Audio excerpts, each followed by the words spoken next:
All right. Well, we will just jump on in, won't we? Um, we're going to first go ahead and introduce ourselves. Um, my name is Sean Jackson, and I just recently transitioned to KDE as the K-12 computer science lead for the state. We haven't had that position before, so that's why it might sound weird that we have something like that. But uh, it's a great opportunity, and I've appreciated starting No, my I haven't role. done it yet at all. And so that's who I am, and that's my role at the state right now. And I'll let Laura introduce herself.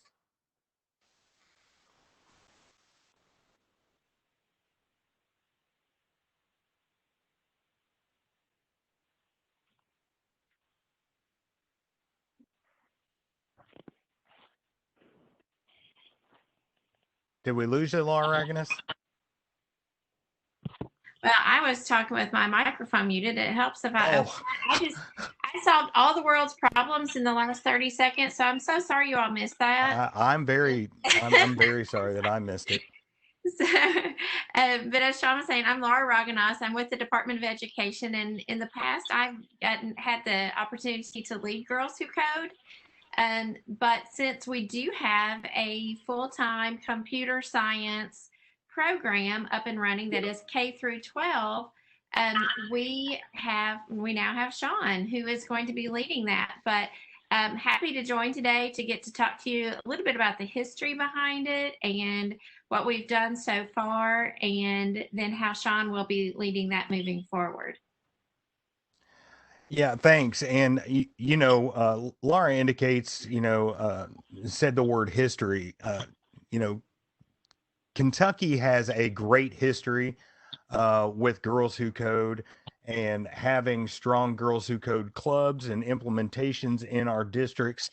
And, we should really be proud of that. I know that Girls Who Code, they really, they like to brag on us all the time about how strong our implementation is. And we'll go through some of that historic move towards implementing computer science, but not just implementing computer science. Moving towards gender equity in the computer science classroom. And so right now, the layout of the land, as far as industry and the job market is concerned, we've got a lot. We've got a lot of people out there due to the coronavirus. We hear a lot about unemployment. We hear a lot about the need for kind of reinforcements to come in and help with virtualization of systems that weren't meant to be done virtually. And so just today, there are over 500,000 open computing jobs in the United States, and that's in every industry. And so, needless to say, that this is a high demand area, and really, we need to get towards building a diverse array of computing specialists in this workforce. Um, the average salary for somebody in computer science is around $100,000. That's a really, really good salary, especially when you consider a lot of those salaries that are factored into that calculation are only 2-year degrees, or they are certification specific. So there's every industry in the United States and in the world today has something for a computing major or computing expert. And 91% of all of those jobs are not located in Silicon Valley. Okay. They are in our home state, they are in our home counties. And just one example, I know we've heard a lot on the news, and I'm not going to get into any of the difficulty people have gotten in, but they are actively working on right now updating our unemployment system so that people can apply for unemployment and receive unemployment benefits more quickly, because it's an outdated system that was not meant to take in that amount of requests. And so, just in our home state, just in that area of updating our unemployment database and making the system more user friendly, we've got people actively working on that. And if they're not using our graduates and our students to fill those roles, they're looking for them out of state and elsewhere. So it's our responsibility to enable our students to be successful. And 67% of these 500,000 computing jobs are not in the tech field. They're in human resources, they are in manufacturing, they're in something that doesn't necessarily equate to what we traditionally think of as computer science. So again, the stats are there, the proof is there that it's a needed field, that it's worthwhile, and we are happy to see, and I know I'm happy to work on this because it is so beneficial for our students, for our communities, and for our state. Yeah, and I just want to jump in there and just on a couple of things that Sean just mentioned. When we think about, especially here, like the huge gaps that we have with women employed in these fields, we looked at about 5 years ago, started looking at some of our numbers that we have in the state with our student population. And the students who were involved in programs such as STLP. And we saw a huge discrepancy in the number of females that were involved in even STLP, and wondered what we could do to help start closing that gap, at least for our students in Kentucky. And so that's when we really jumped into finding programs such as Girls Who Code that would pull females into the program to capture them and get them interested at an early age, so that by the time they left us. And so the numbers that Sean shared with the growth and the income, we've seen several of our students in Kentucky that as they've gone through some of these programs and then they've exited high school, that they've come right out of high school with backgrounds in Girls Who Code and some industry certifications, and stepped right into jobs right out of high school as an 18-year-old, making upwards of 60 to 80,000, even without a 2-year degree. And then with the intent of going on to receive that college education to even increase their salaries. So it is an area that is a hot commodity. And we definitely want to make sure that we are closing, as you see the numbers here on the screen, that we're closing that gap on how many females we are pulling into this particular field. Yeah, and there's a huge gap in who's receiving these degrees, who's actually participating in these programs. As you can see, very, very much underrepresented in this field with females, but even more so, specifically women of color and different ethnic backgrounds. Just from my personal experience as a computer science classroom teacher at the high school level, my numbers may have been good in the classroom, like the number of students, but they still were not representative of the demographic makeup of our high school. And it was very difficult at the high school level to recruit the girls into my classroom. Why? I'm a man. They don't think they can do it. I'm not a great example. They don't realize that I have 3 daughters, and one of my passions is making sure that females have access to the same opportunities, because that's what I want my daughters to see.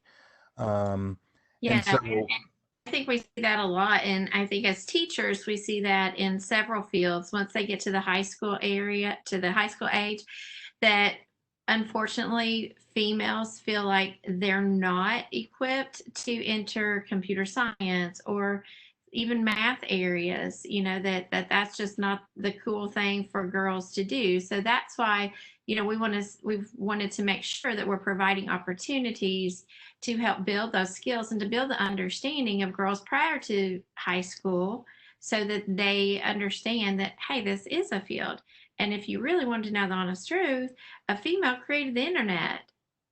Mm-hmm. And that goes way back. And so, yes, it's absolutely a field for females. So it's just one of those things that I think has ended up, for some reason, and unfortunately, girls have felt like that's not a field for them. But we definitely want to change that mindset.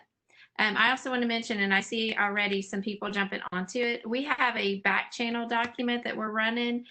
So if you have questions, feel free to hop over to that. And if we don't get your question answered during this session, we will definitely be able to get to you through that document. So I just dropped the link again into the chat window. So feel free to hop over to that. And if you have a question, drop it in there and we'll make sure we get you answered. So the big thing is, okay, I know you're sitting there saying, these stats are great. Thanks for telling me all the numbers behind it. But, what is Girls Who Code? What does it offer that other programs don't have? Or, oh, I've got a curriculum out there.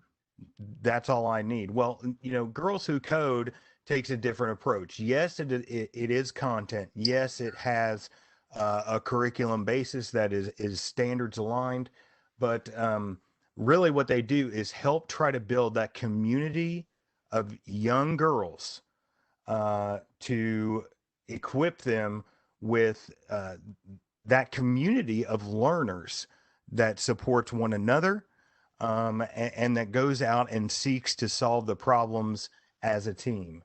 And so you see those three key words: inspire, educate, and equip.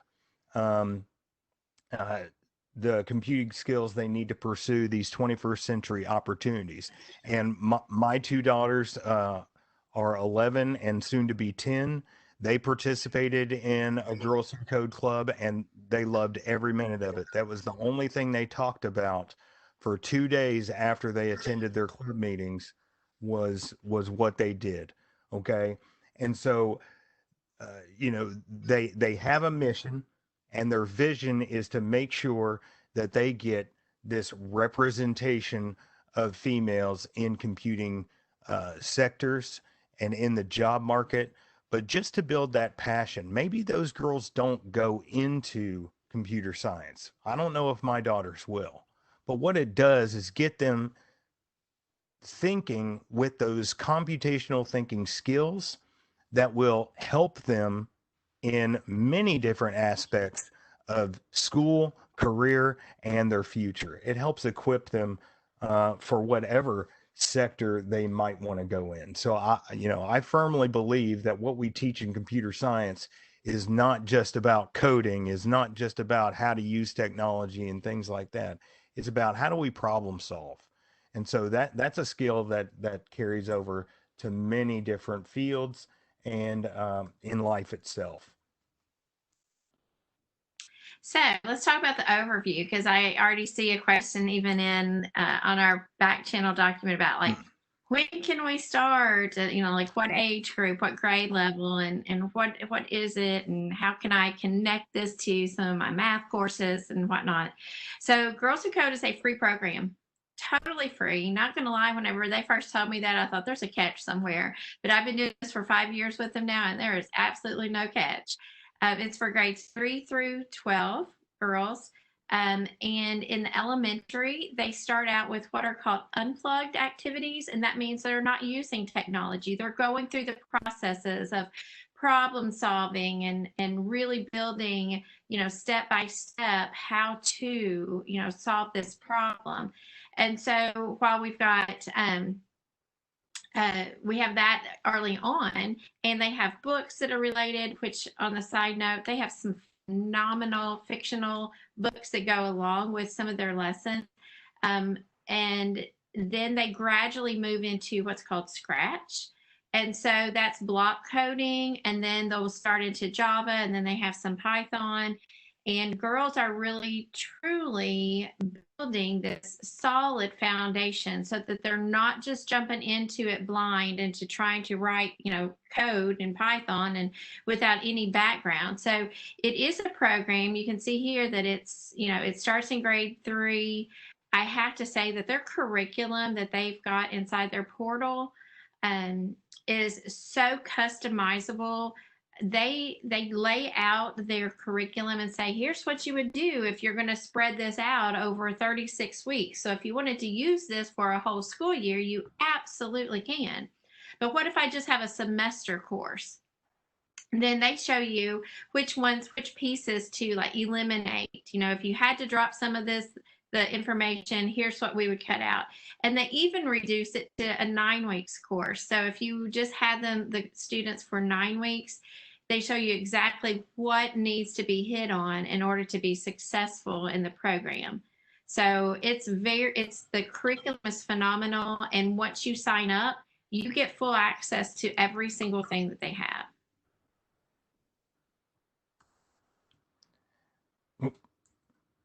Yeah, and so I mean, the 6th through 12th grade journey is a little bit different than the lower grade levels, Mhm. but it does focus on a complete path, and it hits on several different types of coding activities, programming languages, and just thinking about technology and building that sisterhood.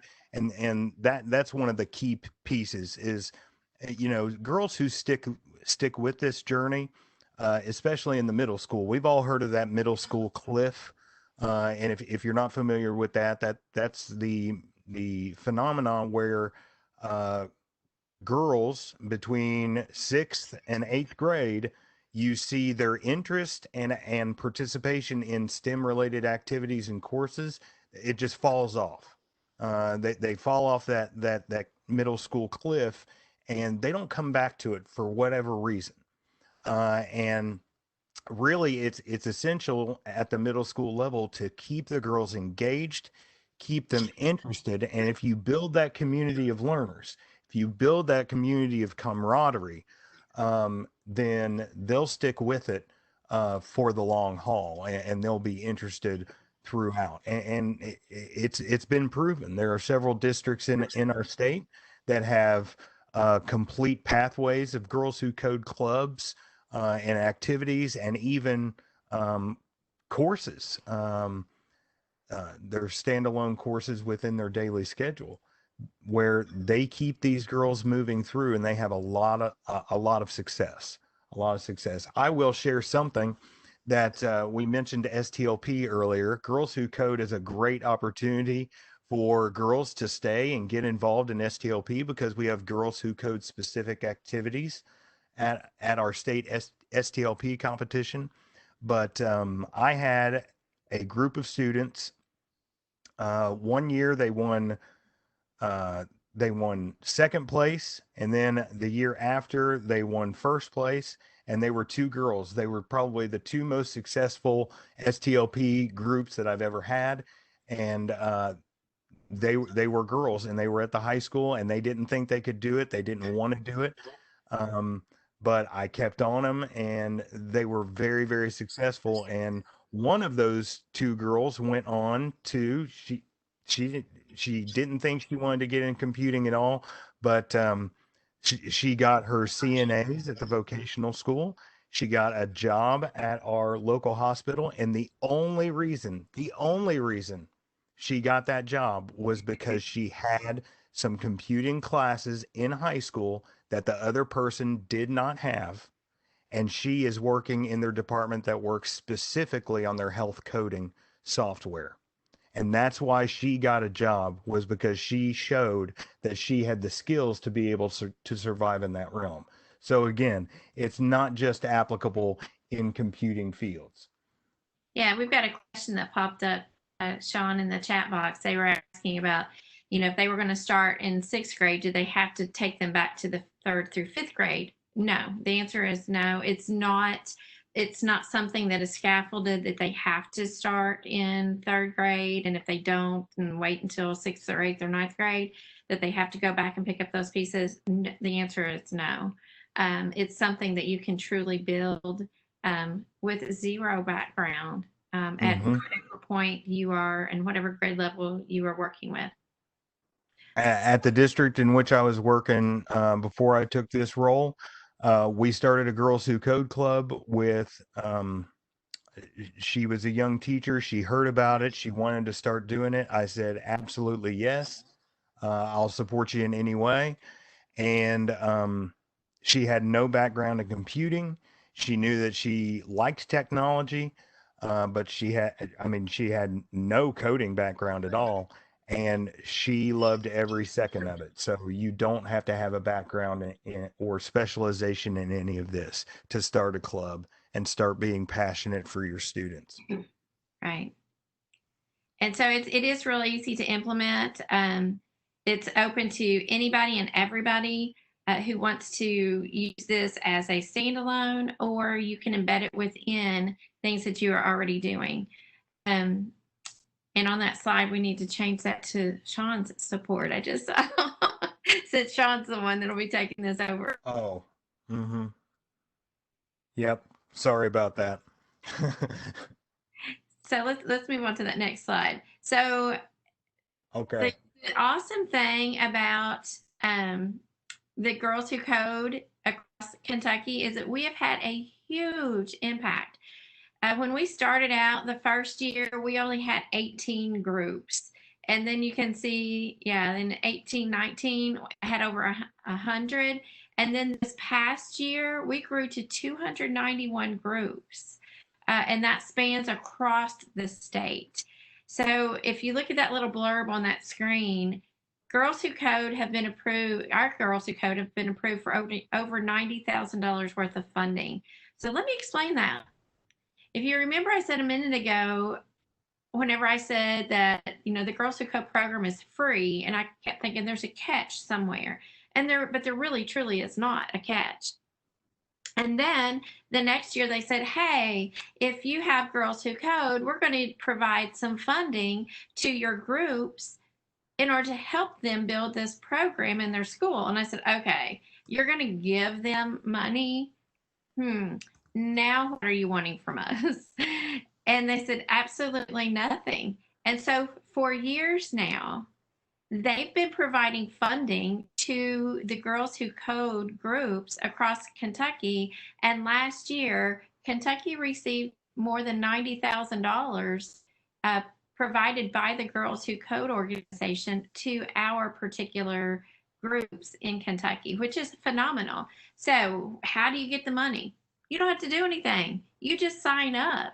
You sign up, and we're going to share the links here in a second. You sign up, and they give you money just for your initial signing up. And then once you get girls signed into their portal, because you'll get access to that, once you do that, if you meet their deadlines of getting this kicked off, then they put another $100 into your fund. And so they have a fund that you will have through your teaching portal that you get whenever you sign up. And then at the end of the semester, they'll give you $300 if you keep your portal quote live and running. Then you're able then to use that money to build your, I like to call it your toy box or your toolbox of things for your students to use as they're going through this program. So we've had some who wait till the end of the year and they just let all of their money accumulate, and then they buy some big things. And then we have some schools who will, as their money filters in, they'll spend it on some Raspberry Pis, or they'll spend it on, Spheros, or they'll spend it on, all sorts of different things. And it's totally up to you to decide how and what you're going to spend it on. I just see that Crystal Neal just dropped in the chat box that they also got free t-shirts. And so, yes, they did that this past year too. They provide t-shirts for all your students. And here's the beautiful thing. We keep talking about girls. This curriculum can absolutely be used in a mixed classroom of girls and boys. And I tell everybody, feel free to use that curriculum with boys. just don't tell them it's called Girls Who Code, and they never know it. But I had one district who said, "Oh yeah, I'll let them know it's Girls Who Code," because they also had the books that were associated with it. And so when they got all of these T-shirts in, they were taking pictures of all their students, and it was girls and boys, and they all, even the boys, had on their shirts that said "Girls Code," and um, and so they were super proud of that to be in a group. So I think, with all the things that are going on, especially in our world now, about having, removing so many barriers around gender and around all sorts of other things in our society, that this is just a great way to add that other little step and that other little feature that it is for everyone. Absolutely anyone and everyone can take part in this. The push is just that we get more girls involved, and don't forget about them. So, Of course, it's about inclusion of all groups, and their main. I mean, we have to understand that Girls Who Code, their mission is to get that gender equity and representation in computing fields and in computing classrooms. And so, as long as we keep up with that, you can tailor the the program to fill your needs. If you have no computer science availability or implementation at an elementary level, which very, very few do, of course, implement this as a club to get your students interested. That's a great way to do that. And it keeps up and actually meets some of our uh, statewide computer science standards, which are K-12 standards. And so you can say, hey, we're doing this as a club activity, but we're actually hitting curricular standards that are approved. yeah. Okay. One of the questions that just popped up in the chat is wondering if the funding ratio stayed the same if it was girls or boys. It doesn't. It's not a ratio. They literally just say, "Hey, you opened your account, you got your portal. Here's your first, chunk of money. Hey, you've got a couple of students in there," and they don't ask if it's girls or boys. They don't care. They would like to see girls, but it just doesn't matter. Um, so it just does. It's not a ratio of girls to boys. It's just the numbers. And on the back channel, we've got a couple of questions about specific implementations. Uh, so we've got one about teaching a semester media class. I'd like to use this for 9 weeks and then let the ones interested continue another. Of course, you can do it like that. Again, this is a very flexible curriculum because every implementation is unique. Some are doing it during the school day. Some are doing it as after school club.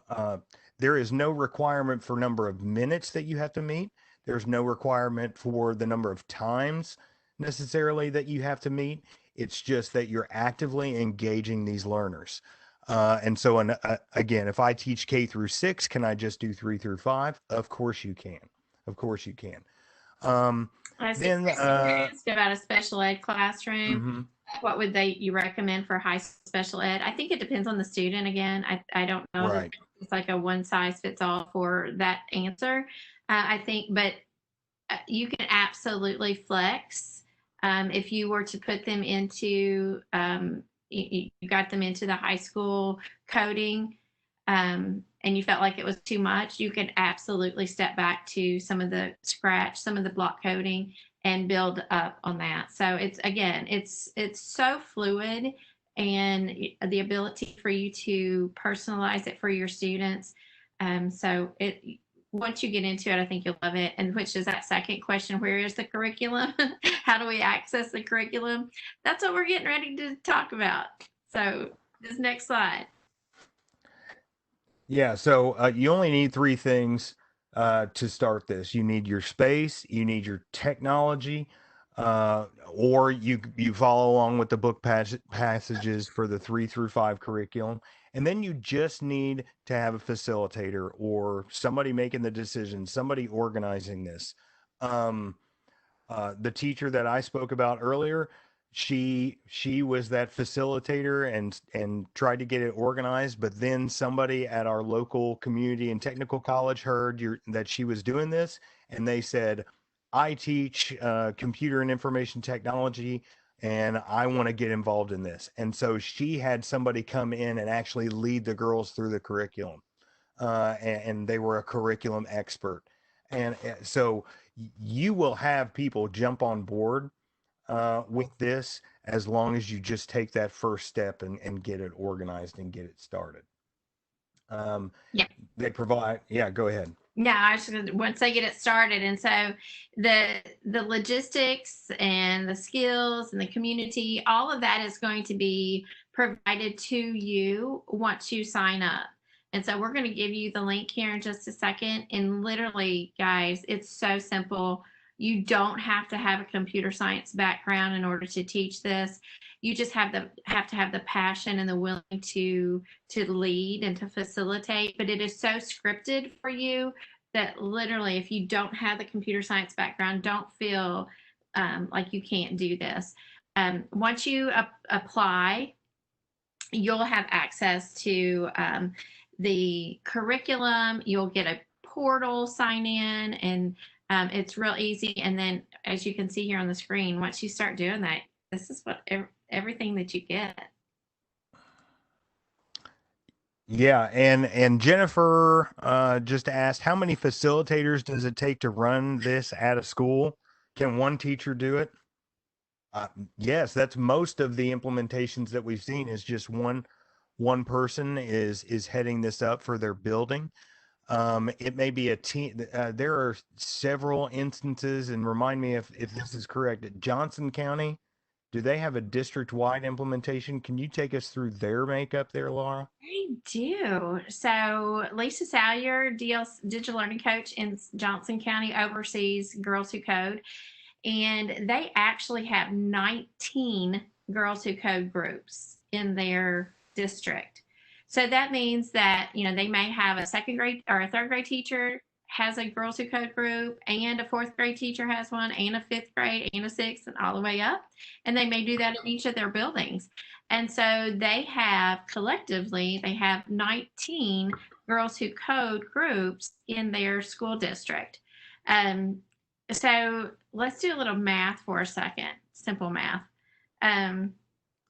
If each of those groups applies and starts their own, and they each start getting the funding behind it, then we had some groups last year that got as much as $800 for their Girls Who Code group. And so if you start adding that money up year after year or across the grade level, and they all start sort of pooling their money together in order to buy some of the things that they would need for Girls Who Code, you can see really quickly that they had a large chunk of money that they were able to spend to help build up that toolbox or the toys, so that they can have those things that they need when their students are ready to use them for their courses. Right. And so the very first thing is to, create that account and then just follow that workflow. You can see that in less than a week, usually it's less than a week. About around this time of year, it does take them a little bit longer. I was talking to our Girls Who Code representative. They do say that long about July is kind of it slows down as far as the approval process goes. So it may be up to 10 to 14 days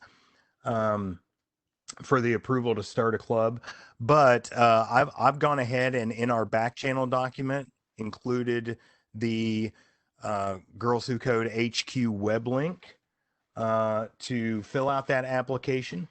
I've done it down there where, oh, good. Anonymous Hedgehog just copied and pasted it somewhere. Good job, Anonymous Hedgehog, whoever you are. I think that was Jamie. Oh, okay. Well, it's so simple to do.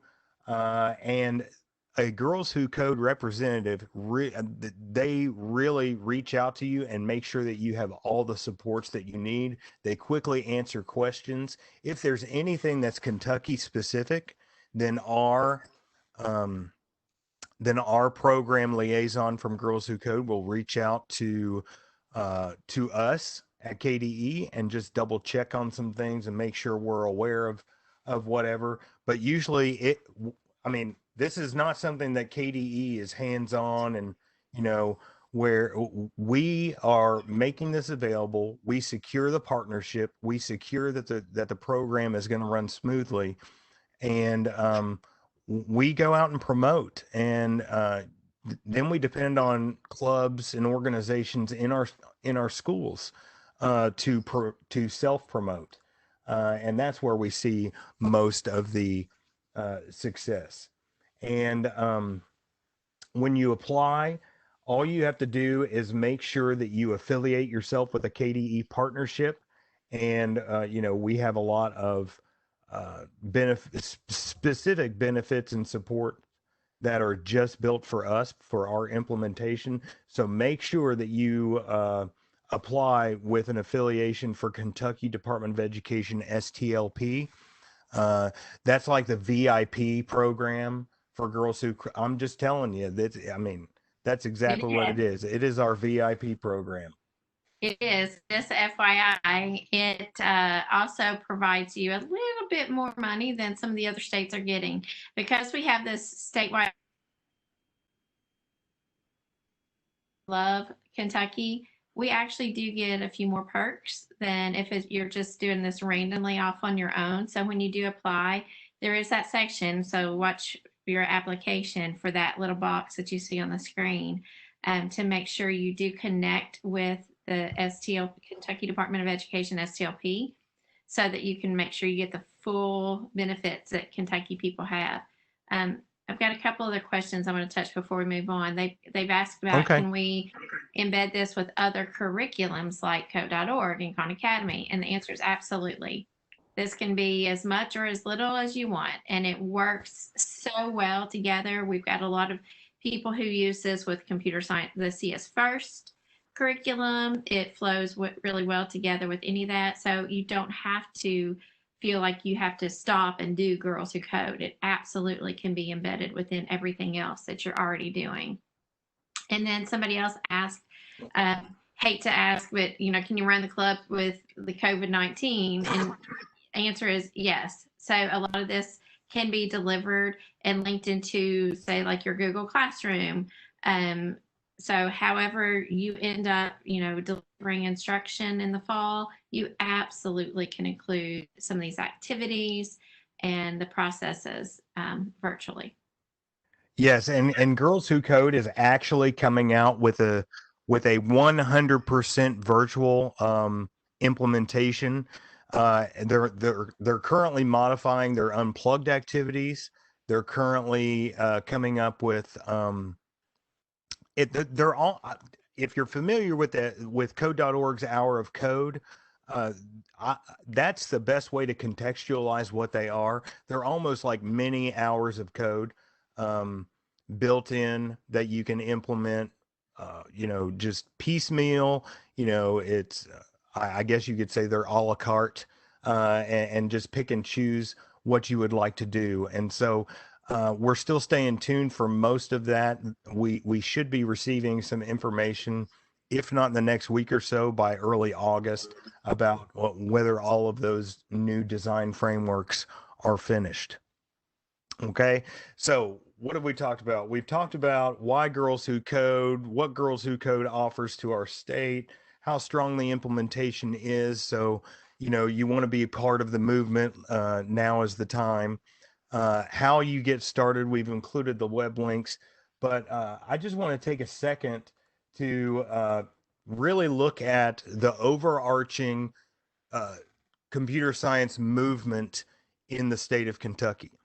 And so what we have is we just had Senate Bill 193 was recently passed by the legislature, and it requires KDE to submit a report annually on CS implementation. And now we're talking about number of courses that schools provide, schools that actually offer a computer science pathway, complete pathways, industry certification. It is as comprehensive a look at the state of computer science in Kentucky as we can get.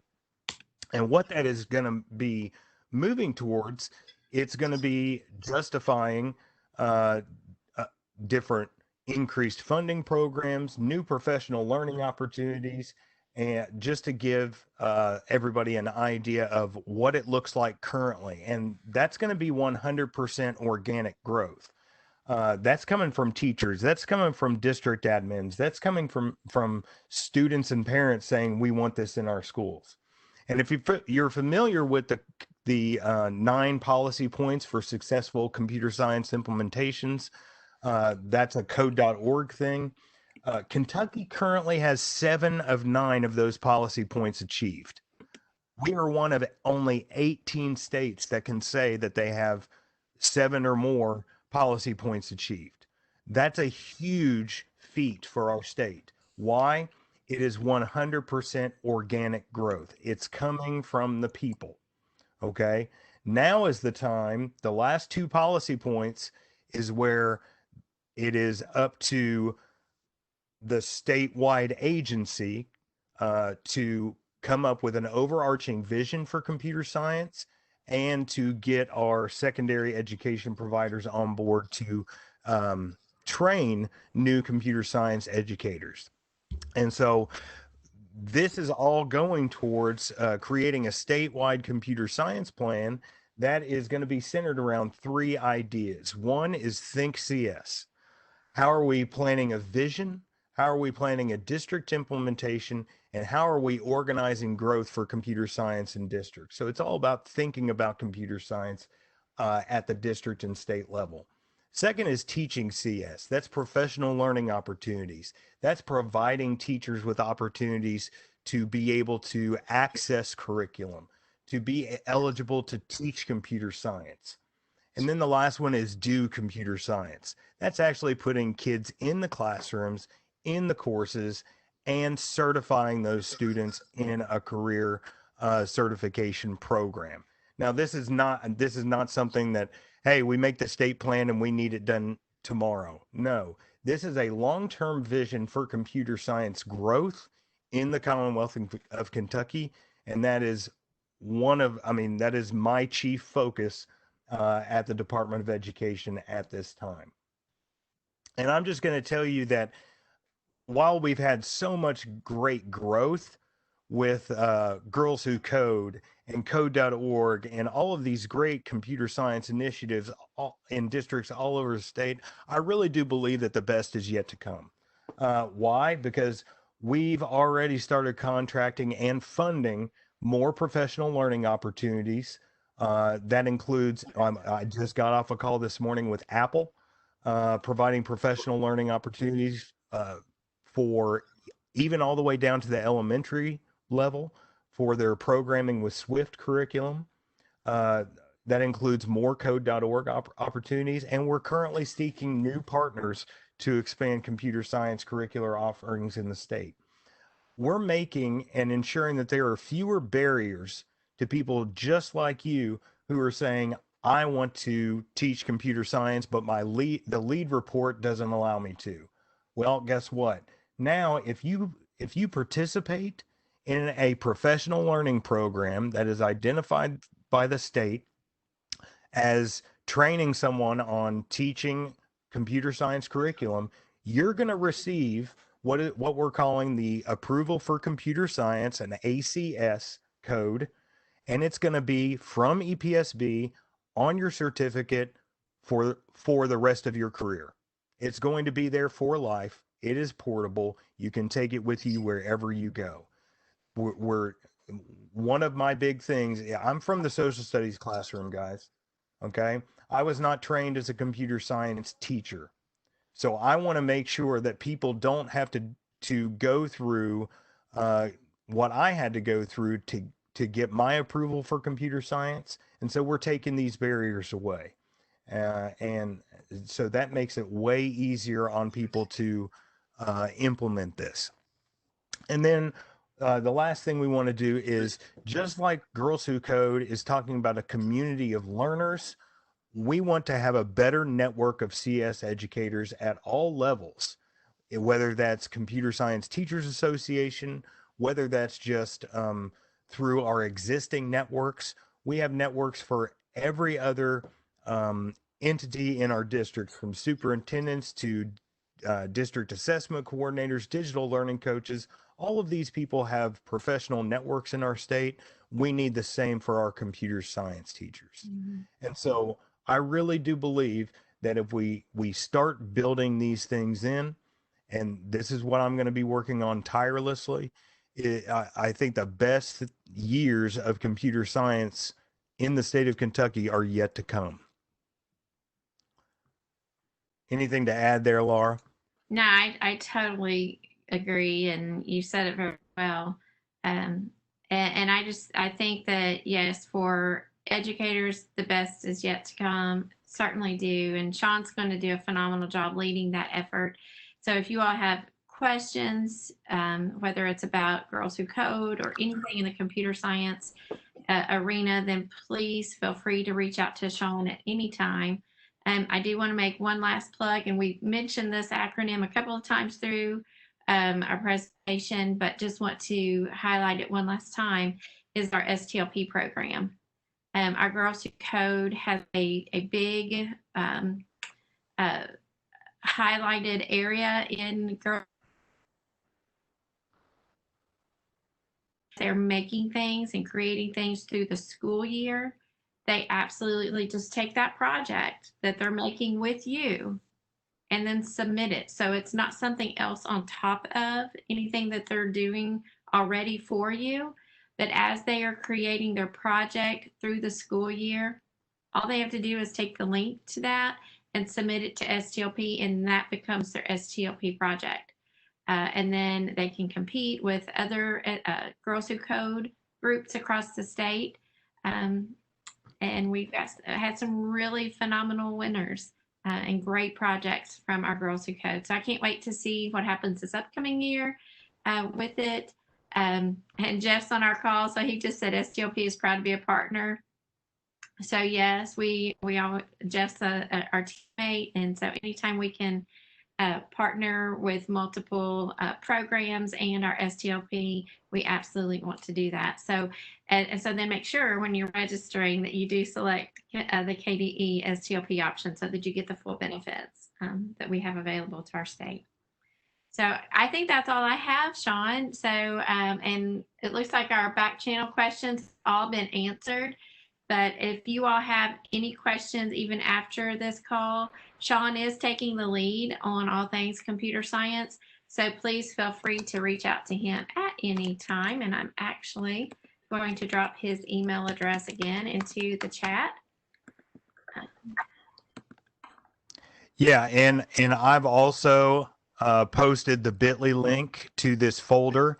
It contains both the back channel document with all the questions and answers that we tried to hit today, just so you can refer to those and some of the web links that I've also included in there. But also this presentation is also included in that folder. And Joe Beers is being way too nice to me. Thank you, Joe. Glad to see you here. You know, a lot of people have worked very, very hard for years to build the capacity for computer science in the state of Kentucky. And it's really good to be a part of that work and continue as the champion there. Yeah. And I just, since Joe's on here, and he will so not like me saying this. Oh. Whenever I said 5 years ago we started looking at some curriculum, Joe is the one that said, "Hey Laura, have you heard this thing called Girls Who Code?" So we can all thank Joe for bringing that curriculum. Hey, that's why he's an all-star, man. Yes. Anyway, we got some good ones out there. This is Kathy from KT, and I just want to thank Laura and Sean both very much, and welcome Sean to meet you today for the first time. And Nice to meet you. we hope to see more girls out there coding, and guys, of course. And we want to thank everyone for being a part of attending the session for the 2020 virtual multimedia event. Of course, the first one ever. And thank you, Laura and Sean, both for presenting. And let me add again, I keep adding the session evaluation in the chat, and that is the way to get your PD certificate to for verification that you attended this 1 hour event. Thank you guys so much. Absolutely. Thank you. Thank you.